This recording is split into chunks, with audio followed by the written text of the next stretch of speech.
Bueno, primero que todo, buenas tardes a todos. Agradezco mucho a la Sociedad Mexicana de Salud Pública por recibirme hoy aquí y a Takeda por esta invitación, por acercarnos y bueno, pues para hablar de un tema tan importante hoy en un día muy significativo, el Día Internacional contra el Dengue, de esta gran problemática que todavía no se le ve una solución pronta. Y quiero comenzar comentándoles por qué entre plaquetas y mosquitos son dos temas particulares que nos han ido interesando, intrigando, apasionando en el laboratorio. Y voy a platicarles un tanto de cómo lo vemos a nivel científico y lo que hemos ido aportando como grupo de investigación, como equipo de investigación a estos temas. Entonces, bueno, pues vamos a comenzar con, primero que todo, ajá. Pues con la importancia del dengue. Creo que la importancia del dengue es innegable. Tenemos un Día Internacional contra el Dengue. El dengue sigue significando un problema muy, muy importante a nivel mundial.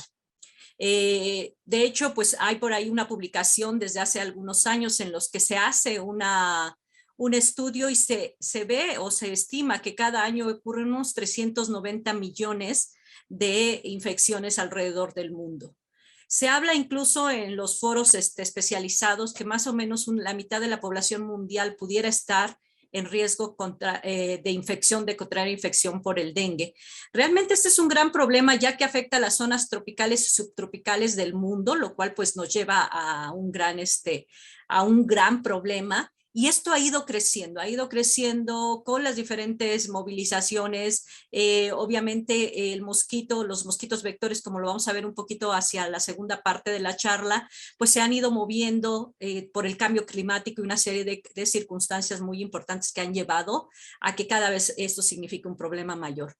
Y si bien todos estos casos, más o menos vemos unas 110 infecciones sintomáticas al año, debemos recordar este iceberg que siempre nos tiene, lo tengo presente, porque nos dice de todos los casos, abajo de los casos que llegamos a ver de dengue, lo que antiguamente era dengue clásico, ahora, bueno, pues ya desde hace ya más de una década existe una clasificación nueva como dengue con signos de alerta, sin signos de alerta. Pues tenemos también los casos, casos graves que son los que preocupan. A pesar de que el dengue tal vez no tenga las más altas tasas de mortalidad, sí los casos son gravemente, altamente incapacitantes y eso nos lleva a poner mucha atención a este tipo de problemas. Abajo de eso tenemos una gran cantidad de casos subclínicos. Recordemos, bueno, dengue es una enfermedad un tanto gripal, indiferenciada, que puede confundirse con otras entidades clínicas. Y eso, bueno, a veces limita. De hecho, en las zonas endémicas, la gente muchas veces ni siquiera acude a hacerse un diagnóstico. A veces el diagnóstico solo queda en la cuestión clínica y no se documenta por confirmación en laboratorio. Entonces, esto nos lleva a que realmente haya un subregistro de los casos, las infecciones que suceden año con año. Sabemos por lo menos que en el continente desde hace ya más de una década, pues tenemos una gran afectación en lo que llamamos el cono sur, y que México también ya desde hace más de 2 décadas, pues ya se ha convertido en una zona hiperendémica, es decir, los 4 serotipos descritos para dengue circulan más de 2 serotipos al mismo tiempo en varias regiones de nuestro país. Entonces, bueno, esto lleva realmente a que la carga la carga en los sistemas de salud en el mundo por dengue sean muy altas. Entonces, es un problema muy vigente, a pesar de que en algún momento se había llegado a controlar la población de mosquitos y todo, vuelve a ser un problema dengue. Y bueno, pues tenemos que recordar en la cuestión clínica cómo transcurre esta enfermedad. Bueno, dependiendo una vez que un mosquito pica, ahorita lo vamos a ver un poco el periodo que llamamos el periodo extrínseco de incubación, intrínseco, perdón, de incubación, llegaría al día 0, donde comienzan los síntomas y es que delatan la viremia, comienza la viremia, y entonces tenemos unos varios días en los que hay un periodo febril en el que el virus está circulando en la sangre, y en algunos casos, cuando comienza este periodo a ceder, ese periodo febril, realmente es el periodo crítico donde bien puede esa efervescencia, cuando cae la fiebre, puede comenzar a haber problemas graves. ¿Cuál es el problema fundamental aquí? Yo llamaría es un problema bifásico, un problema donde la misma infección está llevando a ciertas características clínicas, pero dentro está empezando a ocurrir en algunos casos una disfunción capilar, con una trombocitopenia profunda, de ahí por qué el interés en las plaquetas, a la que le sigue una respuesta proinflamatoria en la que se habla inclusive de una tormenta de citocinas muy importante que puede llevar a casos graves en los que ocurra la fiebre hemorrágica o lleguemos incluso a un choque por dengue, un choque hipovolémico y comprometa la vida. Entonces, bueno, pues si el dengue transcurre tranquilamente, va a haber un periodo febril, una defervescencia, y bueno, puede irse a complicación o a recuperación y un periodo de convalescencia. Hay fenómenos, esto va a ser de manera diferente si es una infección primaria o si es una segunda infección. Al haber 4 serotipos de dengue, tenemos la posibilidad en la vida de infectarnos 4 veces, como si fuera la primera vez, o bien en cada segunda, después de la primera, una infección secundaria nos condiciona a tener más riesgo de desarrollar una fiebre hemorrágica. Fenómenos como el llamada potenciación mediada por anticuerpos o ADE llevan a que esto suceda. Es decir, una vez que ya hubo una interacción con el virus y se producen, entre otras cosas, anticuerpos de defensa para ese serotipo, cuando nos infectamos con un segundo serotipo, estos anticuerpos que normalmente son subneutralizantes, de ahí el reto porque no se ha desarrollado una vacuna efectiva o todavía no la tenemos, esta vacuna efectiva, y entonces eso condiciona a que el virus pueda entrar a más células a través, que estos anticuerpos faciliten la entrada a otras células y potencien la infección y veamos casos más graves de dengue. Entonces, bueno, pues algunas de las características, pues vamos a ver una fiebre alta persistente, una trombocitopenia todavía más profunda, una relación IgG-IgM alta, y una activación de células T por inmunocomplejos. Ahorita vamos a ir disectando un poco más todos estos procesos que ocurren en las personas. Esto no les voy a decir a ustedes, la mayoría de los que están aquí se dedican al área clínica, conocen perfectamente en campo las características clínicas de dengue. Y bueno, pues, ¿qué es lo que está ocurriendo en ese momento realmente dentro del cuerpo? Que es algo significativo, algo que va a llevar pues a la fisiopatología que conocemos para dengue.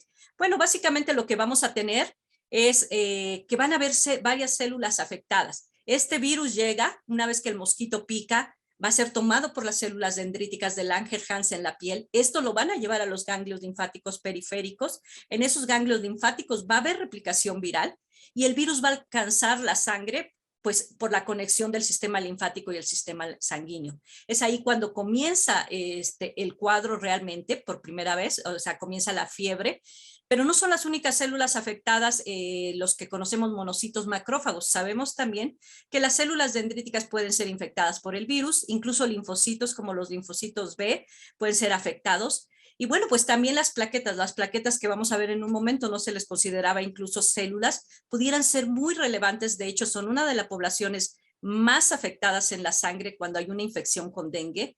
También las células endoteliales parecen ser afectadas por este virus, o por lo menos al ser una fiebre hemorrágica, se pierde completamente esta regulación del sistema de coagulación y el sistema endotelial, lo que lleva a estos procesos hemorrágicos a que mucho del plasma que existe en la circulación salga a los tejidos o incluso a las cavidades, y pues lleve a complicaciones que incluso derivan en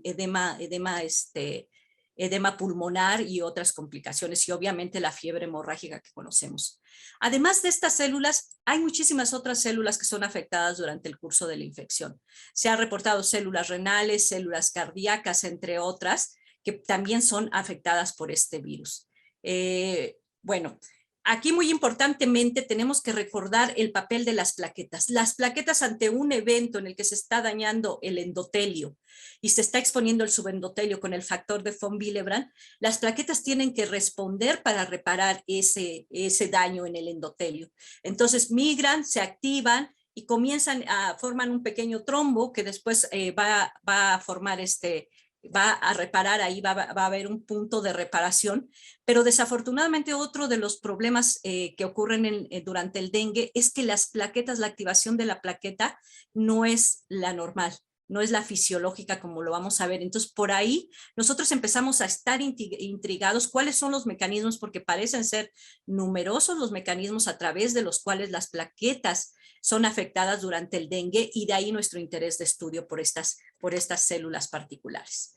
Y bueno, hablando un poco de las plaquetas, pues son células anucleadas, las más pequeñas realmente en circulación, las más abundantes realmente solo después de los eritrocitos, unas 130,000 a 450,000 por microlitro, o si lo decimos en mililitro, unos 130 millones a 450 millones.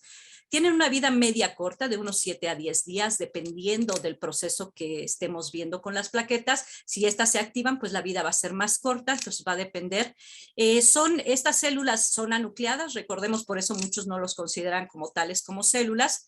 Tienen este sistema canalicular abierto, muy importante, gránulos alfa, tienen otros organelos, gránulos densos, mitocondrias, lisosomas, y bueno, pues se les reconoce ampliamente por sus funciones en hemostasia. No es la única función que las plaquetas exhiben. También participan importantemente en remodelación tisular y, como ha venido a ser claro desde hace ya algunos años, en respuesta inmune, y de ahí es el tipo de estudios que nosotros realizamos. Contienen además receptores a fibrinógeno, algunas moléculas en superficie con función inmune como CD40 y CD40 ligando. Tienen esta molécula que es muy importante, P-selectina, que las hace altamente adhesivas a endotelio y a otras células, como vamos a ver más adelante. Y bueno, pues tienen además para la función inmune todo tipo de receptores que conocemos como receptores como PAMPs, como esos patrones moleculares asociados, que reconocen, perdón, PAMPs, esos patrones asociados a patógenos. Y pues estos son los TLR, receptores tipo TLR, Toll-like receptors, NLR, SNOT, receptores tipo lectina C, incluso algunas integrinas que les permiten también unirse de diferentes maneras, y tienen incluso algunos receptores para la porción FC de anticuerpos IgG, como lo vamos a ver más adelante. Los gránulos alfa per se tienen varias moléculas de función inmune. Estos tienen algunas quimiosinas como CXCL1 y 7, la IL8, la CXL8 que también conocemos, contienen el TGF-beta, RANTES o CCL5, la proteína TNF-alfa, que es una citosina proinflamatoria muy importante, que conocemos como el factor 4, el PF4, y además contienen mensajeros. A pesar de que no tienen núcleo, cuando las plaquetas se forman en médula ósea y son liberadas por el proceso de formación de plaquetas, van a llevar mensajeros que van a codificar para la interleucina 1 beta, que también es una citosina proinflamatoria muy importante, en una forma pues inmadura. Y si durante el curso de la vida de la plaqueta en alguna función se requiere de esta interleucina 1 beta, se va a llevar a cabo el splicing, llevan maquinaria para poder quitar los segmentos del premensajero, madurar y poder liberar esta citosina proinflamatoria. Adicionalmente pueden llevar factor NF-κB, que es un factor que sabemos que existe en las células nucleadas, un factor de transcripción que participa en la respuesta proinflamatoria importantemente. Entonces pueden fosforilar este factor, lo pueden transmitir a otras células y de esa manera potenciar la respuesta proinflamatoria. Ya les había mencionado que además tienen factores como CD40 y CD40 ligando, que más adelante lo vamos a ver porque ha sido uno de nuestros hallazgos importantes. Y bueno, pues en la cuestión de patógenos, las plaquetas tienen además, pues pueden secretar citocinas proinflamatorias, algunos péptidos con actividades antimicrobianas. Hablando solo de funciones inmunes, pues sería una de las primeras, la actividad proinflamatoria que estas plaquetas pueden tener.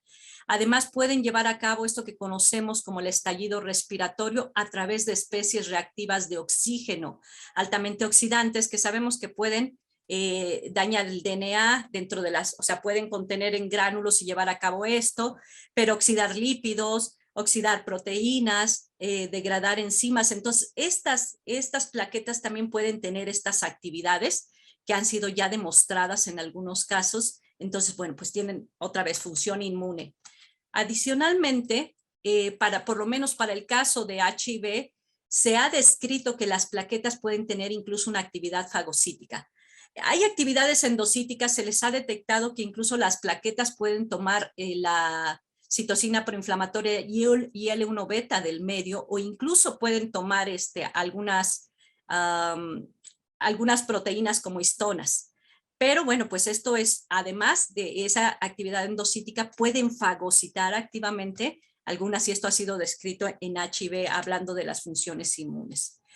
Además, las plaquetas son extraordinarias para interaccionar con células del sistema inmune. Se les ha detectado en interacciones con células T, lo cual pues lleva a madurar algunas de las actividades de las células T, o sea, no solo que sean tomadas por células, por linfocitos B, sino que pueden interaccionar con células T.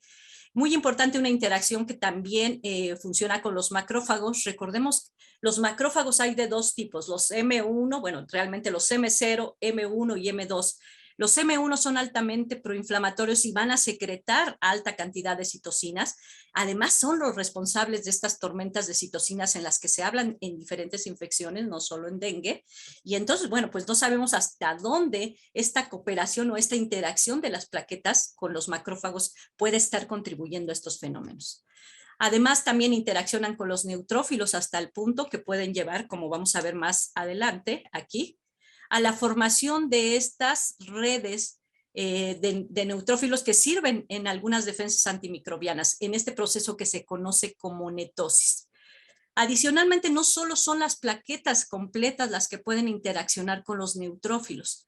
Sabemos que pequeñas estructuras membranales conocidas como micropartículas que son secretadas por las plaquetas también pueden interaccionar con los neutrófilos. Entonces, las plaquetas han venido a estar en el centro de muchos estudios hace algunos años por estas respuestas inmunes, no solo en enfermedades infecciosas, sino también en algunos padecimientos crónico-degenerativos, como lo vamos a ver un poquito más adelante. Pero bueno, pues hoy estamos aquí por las enfermedades infecciosas y particularmente por los virus, por el virus del dengue.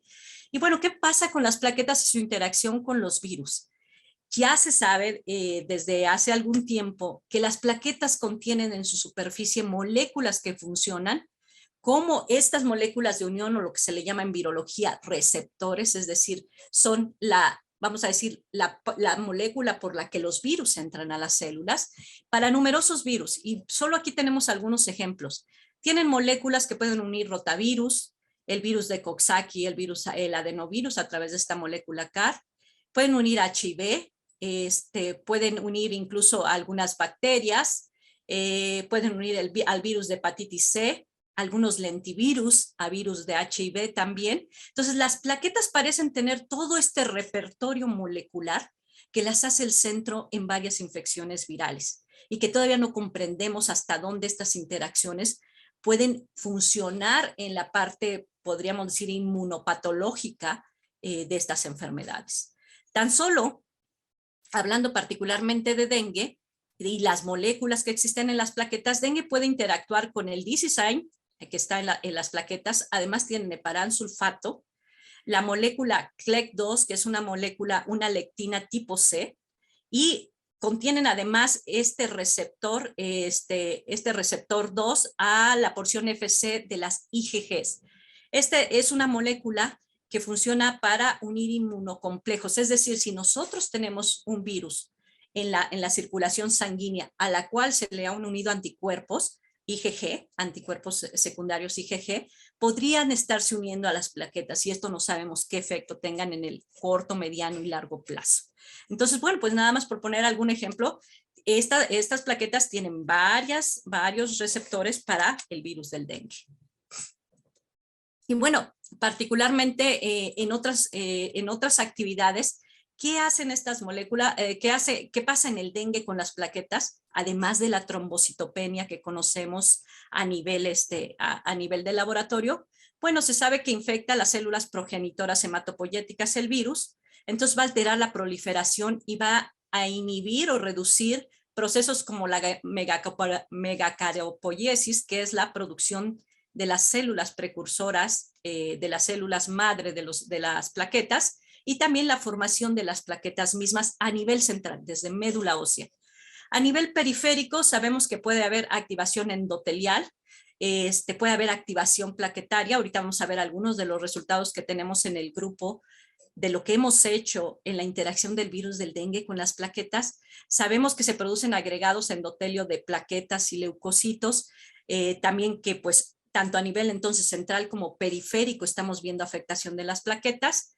A nivel muy particular de las plaquetas periféricas, sabemos que las copias de RNA de dengue aumentan dentro de la plaqueta, que hay acumulación de esta proteína NS1 que circula en la sangre también, que es una proteína no estructural, pero que podemos encontrar en la sangre, y parece que el virus puede llevar a cabo rondas de replicación dentro de las plaquetas. Recordemos que es un virus de RNA, por lo tanto se replica en citoplasma, y puede ser, esta NS1 puede ser tanto de origen endógeno como exógeno, es decir, la que está produciéndose dentro por la replicación como la que circula en la sangre pudiera estar siendo tomada también por las plaquetas.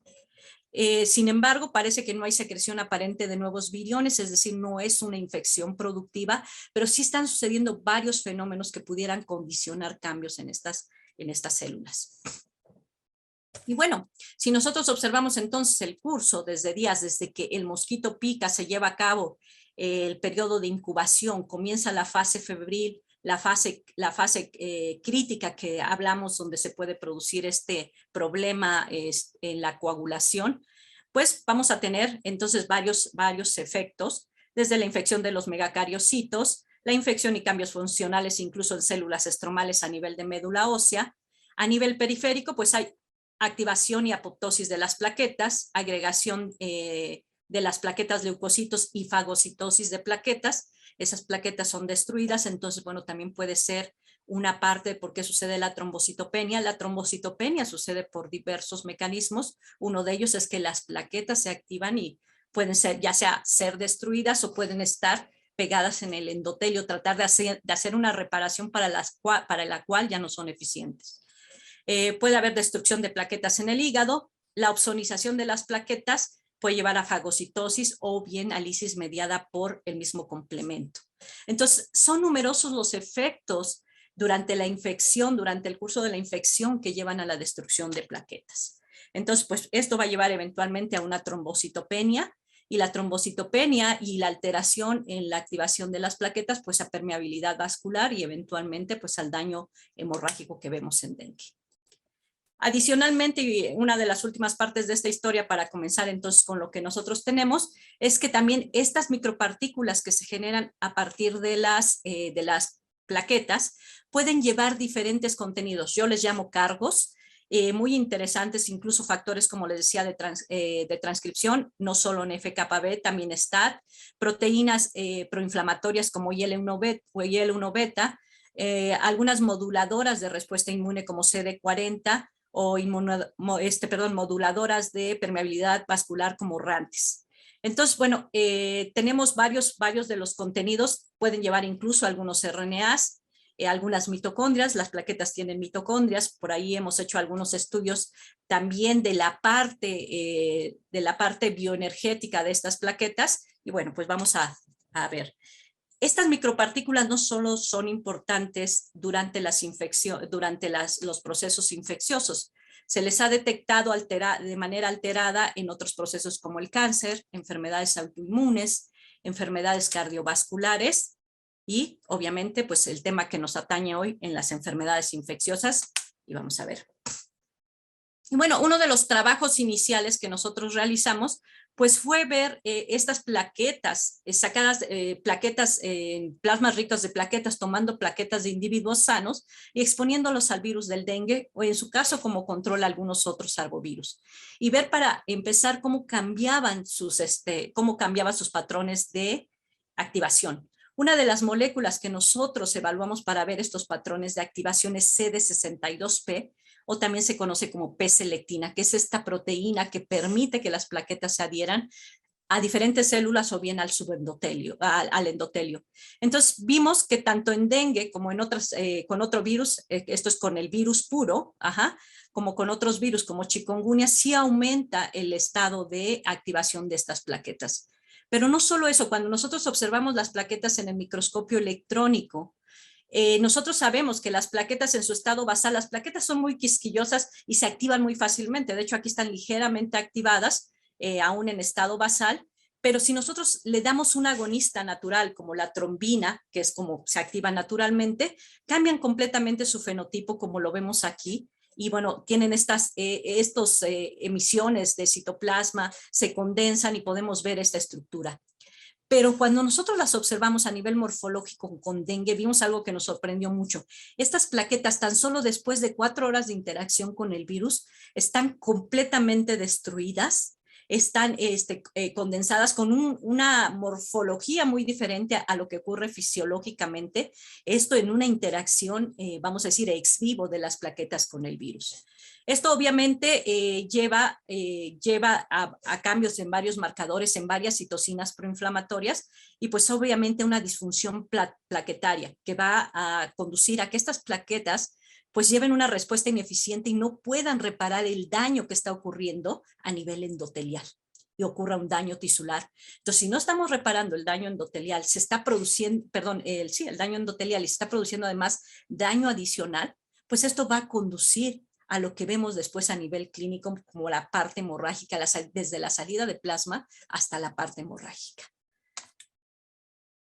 Nosotros evaluamos no solo la parte morfológica, sino también mucho de la respuesta proinflamatoria que estaba sucediendo y detectamos alguna alteración en algunas citocinas, importantemente en el factor de crecimiento de las colonias granulocíticas mononucleares, en la que aún y con trombina alcanzamos los niveles. Dengue realmente alcanza altos niveles cuando ponemos a interaccionar la plaqueta con el virus, vemos que se produce una gran cantidad de este componente. También lo vimos con el TNF-alfa. TNF-alfa, no les he dicho, pero también es una de las citocinas muy importantes para producir permeabilidad vascular. Y vemos que la interacción independiente del virus de dengue con la plaqueta puede llevar a que la plaqueta secrete una cantidad alta de este factor. Citocinas como la IL-1,6, vemos a la citocina IL-1,6 como el inicio en muchas patologías, incluidas pues algunas de reciente estudio, y vemos que también en dengue, ni siquiera con trombina, con su agonista natural, alcanza estos niveles importantes. Alcanzamos a ver algunos otros discretos, no por encima de la activación con trombina, pero alcanzamos a ver con IL-8 y IL-10 también algo de esta activación.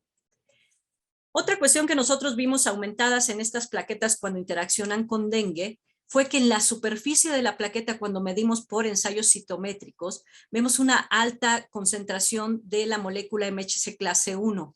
Las moléculas del complejo principal de histocompatibilidad, recordemos, funcionan como presentadoras de antígenos. Cuando hay algún organismo que invade, bueno, las moléculas de MHC siempre van a estar presentando en la superficie proteínas endógenas, les llamamos, las que pudieran ser propias, y si hay una infección, pues las que no son propias. Y esto despierta pues obviamente una respuesta a través de linfocitos citotóxicos tipo CD8, y bueno, pues vemos que esto aumenta las plaquetas, es decir, las plaquetas además tienen estas moléculas que les sirven para presentar antígeno, es decir, para poder interaccionar con linfocitos TCD8, y bueno, pues sería importante esto, también vemos un aumento. En la superficie de las plaquetas, en nuestro estudio, también encontramos que aumenta la concentración, la cantidad, tanto la cantidad, esta es cantidad, como el porcentaje de plaquetas que contienen esta molécula, la CD40 ligando, que tiene que ver con diferentes actividades como el switch para producir anticuerpos en las células B, y que tiene que ver con varias funciones inmunológicas, y lo vemos, aquí tenemos algunas de las funciones. Pero no solo es que las plaquetas en la superficie tengan más CD40 ligando. Si nosotros colectamos sobrenadantes de esas plaquetas que activamos con dengue, vemos que además lo están secretando. Tan tempranamente como a las 2 horas de interacción vemos una secreción importante de esta molécula CD40 ligando que, como les decía, participa en el cambio de isotipo, es decir, cambiar de IgM a IgG en los linfocitos. Va a aumentar la respuesta de los linfocitos TCD8, vamos a tener más respuesta citotóxica, va a producir la maduración de células dendríticas, y va a activar otros tipos celulares también dentro del organismo. Entonces, bueno, pues es algo que nos intriga. ¿Qué está haciendo estas moléculas? ¿Por qué está secretando? ¿Por qué estas plaquetas están respondiendo con la secreción de estas moléculas? Hablando de activación, esto es una plaqueta en reposo. Podemos ver, tiene moléculas que nosotros medimos como CD42 que permanecen, no son una molécula realmente de activación como lo vemos aquí, pero P-selectina, la que les decía, o CD62P, aumenta cuando la plaqueta se activa. Y es algo que estamos viendo en el caso también cuando interacciona la plaqueta directamente con el virus. Vemos que el porcentaje de plaquetas que están exponiendo CD62P aumenta y que también la cantidad, la densidad de esta molécula en la plaqueta aumenta. Es decir, definitivamente estas plaquetas se están activando con la sola presencia del virus. No necesita ningún otro estímulo, el virus produce una activación directa. ¿Cómo repercute esto en la agregación plaquetaria? Al final lo que nos interesa es que estas plaquetas se activen y tengan la función de poder agregarse para poder reparar el daño que se está produciendo durante la infección. Pues nosotros desde muy temprano, también en algunos estudios que realizamos con Núñez Avellaneda, vimos que al utilizar sueros de pacientes con dengue o dengue hemorrágico y compararlo con sueros de pacientes, de individuos sanos, se producía, poner trombina, se producía el coágulo normalmente. Pero cuando había el suero de algún individuo que estaba infectado, que estaba infectado con dengue, este coágulo no se producía de manera normal. Esto es algo muy, muy grueso. Pero bueno, pues vimos, también veíamos que estas plaquetas que normalmente se activarían con cualquiera de estos agonistas ADP, ristocetina o trombina, una vez que estaban en presencia ya no del suero del paciente con dengue, sino del virus solo, no respondían, no había agregación plaquetaria. Entonces estaban activadas, pero no se agregaban, no daban el siguiente paso funcional. Entonces, obviamente, a nivel fisiológico, está comprometida completamente la función de la plaqueta. Entonces, bueno, pues esto es algo que que no hemos publicado, pero pues que seguimos examinando. Nosotros también en la parte una pregunta que nos hicimos fue respecto a las micropartículas que estas plaquetas producen bajo el estímulo con dengue. Y bueno, pues empezamos a través de estos estudios en un equipo que se llama NanoSite, en el que podemos medir estas micropartículas que se producen, evaluar su tamaño y su concentración. Pues vimos que en el caso de dengue, las micropartículas que producen las plaquetas son de mayor tamaño y hay una concentración ligeramente mayor que con cualquier otro estímulo. Ni siquiera con un estímulo como LPS. LPS es el estímulo, vamos a decir, el control positivo que se usa para esta clase de estudios, ni siquiera con LPS alcanzamos estos niveles. Y pues los tamaños son mayores. Entonces, algo hace la presencia del virus para alterar las micropartículas que están produciendo esas plaquetas. Ojo, recordemos que esas micropartículas van a ir a los tejidos, y van a interaccionar con otras células del sistema inmune, con endotelio también. Entonces, si no solamente cambia el tamaño, sino el contenido, eso pudiera tener impacto importante en la fisiopatología de esta enfermedad. Y bueno, pues no solo el tamaño, no solo cambia el tamaño, ¿cómo es el contenido de estas? También cambia el contenido. Vemos que estas tienen una alta cantidad de CD42B, de esta molécula plaquetaria también, que además tienen CD62P, una cantidad, vamos a decir, por lo menos más alta que la que observamos con Zika, ligeramente más alta que el control. No llegamos a los niveles del agonista natural trombina, pero vemos que también aumenta. Entonces, no es solo a nivel de la superficie plaquetaria, las micropartículas que se están produciendo por efecto de la presencia del virus del dengue están cambiando. Además, buscamos CD40 ligando, no encontramos una cantidad importante en las micropartículas, sabemos que está en la superficie, sabemos que se secreta, pero no parece estar en las micropartículas. Y también buscamos el factor NF-κB fosforilado, pero tampoco lo vimos en las micropartículas. En otro estudio con una joven de licenciatura también vimos esto, hicimos esta evaluación y vimos que sí lo encontramos secretado. Entonces, parece ser diferente, lo que el virus produce, que se secrete por parte de la plaqueta, lo que exponga en la superficie plaquetaria y lo que pudiera ir en estas micropartículas de comunicación intercelular. Y bueno, pues en conclusión, realmente, si nosotros recordamos esta activación, lo que vemos nosotros a nivel global es una baja en el CD42B, en esta actividad de esta molécula de superficie plaquetaria, estaría aumentando su capacidad de unirse a diferentes células, a endotelio, a través de las altas concentraciones en las plaquetas de CD62P, estaría presentando más antígeno a través de estas moléculas de MHC clase 1, produciendo un set de citocinas proinflamatorias importante y de esta proteína de función inmune CD40 ligando. También estaríamos viendo. Y a nivel de las micropartículas, pues también estaríamos viendo un cambio en los patrones y tamaño de las micropartículas que se producen por efecto del virus. Y entonces, bueno, esta es parte de la historia que nosotros hemos ido examinando en cuanto a dengue en nuestro laboratorio. Pero también, pues, yo les dije, vamos a hablar de plaquetas y mosquitos. ¿Qué hemos hecho con la parte de mosquitos? Pues regresando un poco a la cuestión de los flavivirus, que son transmitidos por vectores, básicamente garrapatas y mosquitos, que es la parte que nos interesa, pues es la parte que hemos estudiado. Y bueno, sabemos que ancestralmente, pues los artrópodos y principalmente los mosquitos, pues han sido vectores de diferentes microorganismos, particularmente de virus, todo el segmento de los arbovirus. Inicialmente, pues el mosquito tiene lo que consideramos barreras fisiológicas para el paso de estos virus, ¿no? Tiene barreras para la infección del intestino, tiene un grupo de células dentro de su hemolinfa, granulocitos o enocitoides, adipohemocitos, trombocitocitos, prohemocitos, todo este tipo, y estas células secretan también ciertas moléculas o activan ciertas vías que llevan a la producción de moléculas que tienen que ver con respuesta inmune innata dentro del mosquito, no ya del humano, dentro del mosquito. Y bueno, pues desde tempranamente, hace algunos años cuando estuve en el doctorado, pues empezamos examinando algunos de estos procesos y conocimos la dinámica que existe dentro del mosquito para el movimiento del virus dentro de este mosquito. Y sabemos que uno de los primeros sitios después de que el mosquito ingiere la sangre infectada, pues va a alcanzar tráquea, se va a mover hacia el intestino medio, donde se va a concentrar, pero eventualmente se va a mover fuera del intestino medio y va a alcanzar las glándulas salivales. Y aquí es donde la historia importante empieza, porque es de las glándulas salivales, donde el mosquito en una alimentación posterior va a transmitir el virus a un nuevo individuo.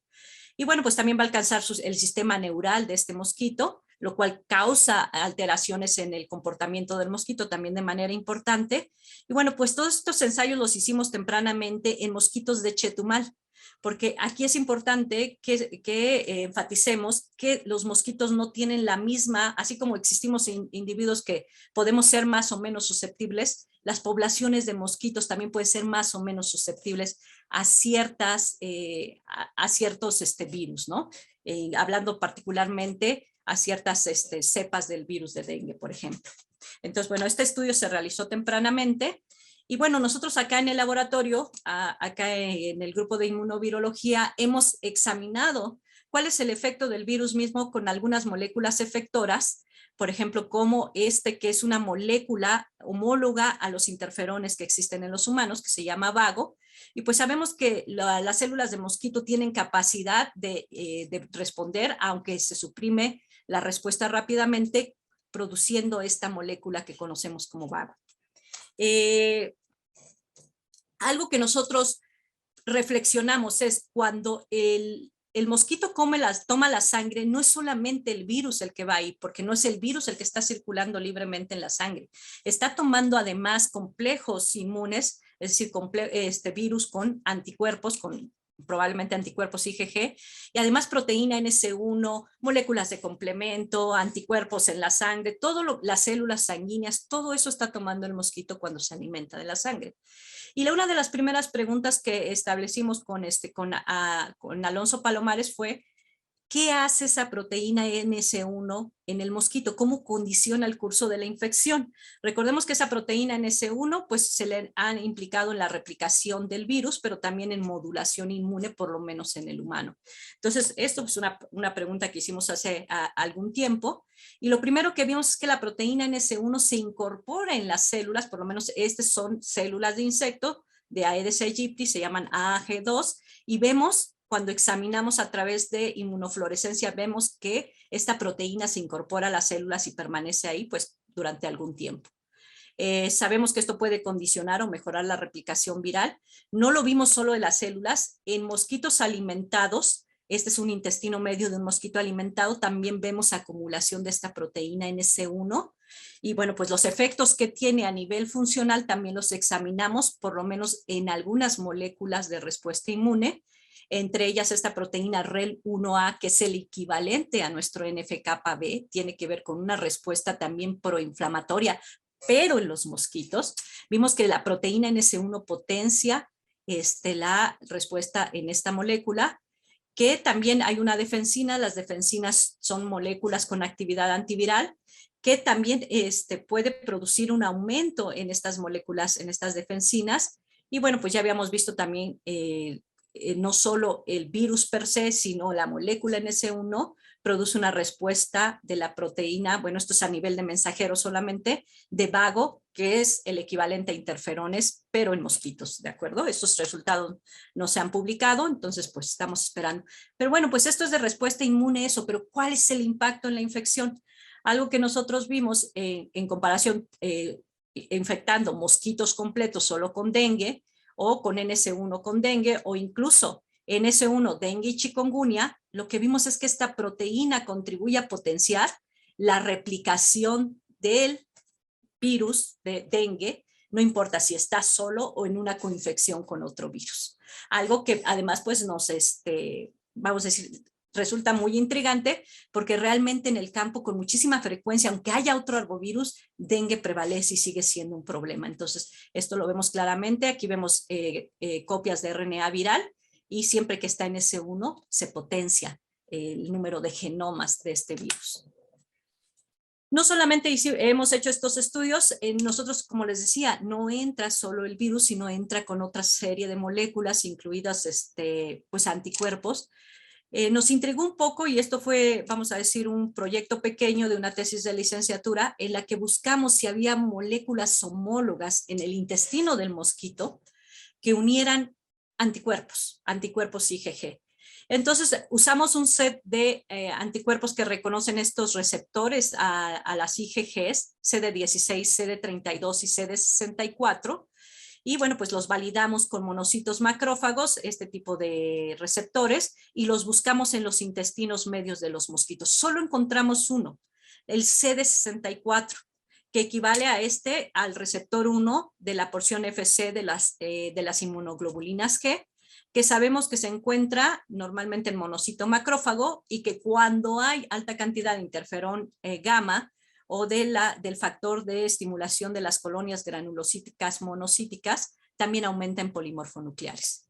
Y que une particularmente IgG monomérica. Entonces, pues nos intriga saber, o sea, sabemos que pudiera haber, por ahí eso se sabe por estudios que se han hecho en Plasmodium, pudiera haber incluso homólogos a la fracción 3 del complemento. ¿Qué funciones tienen en la infección cuando el mosquito toma la sangre? No lo sabemos todavía. Y bueno, pues no es solo que encontremos por estas inmunofluorescencias la presencia de estas moléculas. Cuando nosotros hacemos ensayos de inmunoprecipitación, claramente hay algo en los intestinos de los mosquitos. Aquí tenemos un intestino, es de hecho un intestino, lo que vemos en verde es antígeno viral de dengue, así lucen los mosquitos, los intestinos de los mosquitos infectados. Y bueno, pues hay moléculas ahí en los intestinos que se unen a las IgGs humanas. ¿Cuál es la función? ¿Cuál es la identidad? No lo sabemos. Se parecen a los receptores que nosotros tenemos, pero no conocemos, no hemos hecho la proteómica para conocer la identidad de estas moléculas.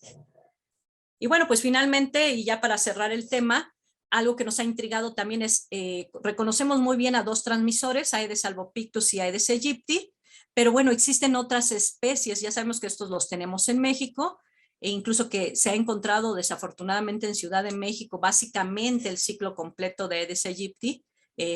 Se ha encontrado desde huevecillos, larvas, pupas y adultos, aunque no parece estar establecido de manera permanente, lo cual es un riesgo latente para dengue. Pero existen otras especies, vamos a decir otras especies silvestres aquí en la Ciudad de México, como Aedes aegypti. Bueno, empezamos preguntándonos si existía, lo buscamos en panteones, aprendimos a hacer la identificación de estos Aedes aegypti a través pues, de guías taxonómicas.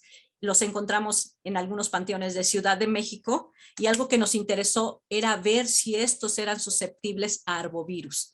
Y bueno, pues no quisimos empezar con dengue, es una historia que nos queda pendiente. Empezamos con Zika porque Zika nos parece tiene un hermano de dengue, un potencial mucho mayor de infección y aparentemente de manera, vamos a decir, presuntiva, sí se pueden infectar estos mosquitos. Aún nos queda saber estos mosquitos de manera natural cuál es su fuente de alimentación. Al parecer no somos los humanos, lo cual está muy bien porque entonces no significa un riesgo latente, pero bueno, el hecho que se infecten puede significar un riesgo para otras, las especies de donde se esté alimentando.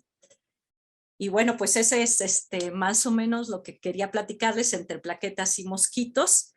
Y agradezco muchísimo su atención y dejamos un tiempo bastante razonable para poder contestar sus inquietudes, sus preguntas.